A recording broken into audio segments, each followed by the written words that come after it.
अनुसूचित जाती व जमाती याबाबतचे जे कायदे आहेत त्याबाबतचा एक कायदा आहे अनुसूचित जाती जमाती कायदा 1989. त्यानंतर 2015ला त्यामध्ये सुधारणा झाल्या, नंतर 18 मध्ये सुधारणा झाल्या. आज सर्वोच्च न्यायालयाचा एक निकाल आला आहे. त्यातले जे याचिकाकर्ता आहेत त्यातले चिंथडा आनंद वर्सेस आंध्र प्रदेश सरकार हा जो निकाल आलेला आहे या निकालाचं आम्ही सर्वजण स्वागत करतो आहे. मुळामध्ये ही कहाणी अशी आहे की पिट्टलावानीपालम नावाचं एक गाव आहे. त्या गावातील एक दलित समाजाचे म्हणजे मादिका समाजाचे एक गृहस्थ होते. त्यांनी नंतर ख्रिश्चन धर्म स्वीकारला आणि ते पादरी म्हणून त्यांनी ते काम चालू केलं. या दरम्यान त्यांना त्यांच्या विरुद्ध यातील जे याचिकाकर्ते आहेत त्यांनी काहीतरी त्यांना धमक्या वगैरे दिल्या आणि वगैरे त्यांना मारहाणीची धमकी दिली आणि त्याबाबतचा त्यांनी गुन्हा दाखल केला होता. अनुसूचित जाती व जमाती कायदा त्यातील कलम 3 प्रमाणे हा गुन्हा दाखल केला. आता हा जो कलम आहे हे जे सेक्शन 3 आहे हे आहे मेंबर ऑफ शेड्यूल कास्ट म्हणजे अनुसूचित जाती जमातीच्या जे सभासद आहेत अशा व्यक्तींना या कायद्याचं रक्षण मिळतं. पण मुळामध्ये हे जे फिर्यादी होते हे मादिका समाजाचे होते आणि यांनी हिंदू धर्म सोडून म्हणजे हिंदूमध्ये होते मुळात ते जन्माला आलेले ते सोडून त्यांनी ख्रिश्चन धर्म स्वीकारला होता आणि ख्रिश्चन धर्मात गेल्यामुळे त्यांनी यातील आरोपी जे आहेत त्यांनी आंध्र प्रदेश उच्च न्यायालयामध्ये याचिका दाखल केली होती की हे बाबा ही याच्याविरुद्ध जे एफआयआर दाखल झाला आहे नंतर चार्जशीट दाखल झाली आहे ती अनुसूचित जाती जमाती कायद्याखाली येत नाही किंवा मोडत नाही. त्याबाबतचा निकाल आला आणि त्यानंतर हे प्रकरण आता सर्वोच्च न्यायालयामध्ये आलं होतं. ही कायद्याची बाजू आहे.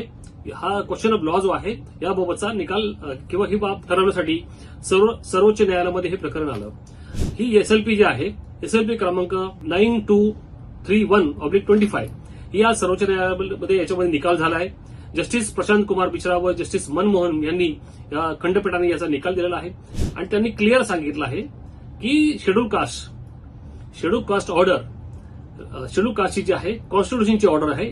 कॉन्स्टिट्यूशन ऑर्डर 1950 मध्ये त्यातील क्लॉज 3 जे आहेत त्यामध्ये स्पष्ट उल्लेख आहे की जर एखादी व्यक्ती हिंदू धर्माच्या व्यतिरिक्त शीख जो भारतातला धर्म आहे किंवा जैन धर्म आहे किंवा बौद्ध धर्म आहे इकडे जर त्यांनी धर्मांतर केलं तर त्याचं जे मूळ जे आहे अनुसूचित जाती जमातीचं सभासत्व जे आहे ते कायम राहील. पण या क्लॉज 3 मधील धर्माशिवाय जर इतर कुठल्या धर्मात गेले किंवा ख्रिश्चन झाले किंवा अजून कुठला धर्म त्यांनी स्वीकारला तर ह्या जातीचा अनुसूचित जातीचा फायदा त्यांना मिळणार नाही. त्यांचे ते सभासत्व तात्काळ संपुष्टात येईल आणि त्यामुळे यापुढे त्यांना या जातीचे कोणतेही त्यांना रिझर्वेशन किंवा असे प्रोटेक्शन किंवा अनुसूचित जाती जमातीखालील जे गुन्हे होतात त्याबाबतचं कोणतेही त्यांना प्रोटेक्शन मिळणार नाही. असा हा कॉन्स्टिट्यूशन ऑर्डर 1950 आहे.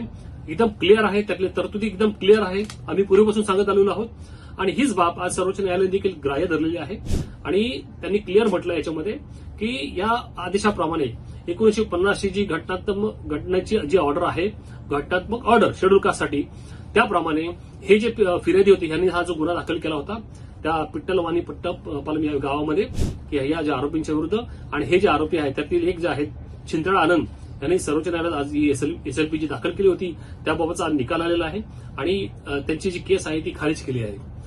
म्हणजे अनुसूचित जाती जमाती खाली झालेला गुन्हा जो आहे जर ती व्यक्ती तो फिर्यादी जर अनुसूचित जातीचा असेल जमातीचा असेल तो हिंदू धर्म सोडून जर इतर कुठल्या धर्मात गेला तर त्याला हे प्रोटेक्शन त्याला मिळणार नाही, हे रक्षण त्याला मिळणार नाही, संरक्षण त्याला मिळणार नाही आणि त्यामुळे अशी केस होत नाही. त्यामुळे आम्ही आज सर्वोच्च न्यायालयाचं या निकालाचं स्वागत करतो. माझं देखील तेच म्हणणं आहे आणि सर्वोच्च न्यायालयाच्या मताशी मी सहमत आहे आणि त्यामुळे अशा इतर धर्मात गेलेल्या कोणत्याही व्यक्ती आहेत त्यांची अशी केस टिकणार नाही किंवा पोलीस केस दाखल करणार नाही. त्यामुळे हा एक सर्वोच्च न्यायालयाचा निकाल जो आहे संपूर्ण भारतासाठी एक मार्गदर्शक आहे, दिशादर्शक आहे आणि त्यामुळे अशा चुकीच्या पद्धतीने केसेस दाखल होणार नाही.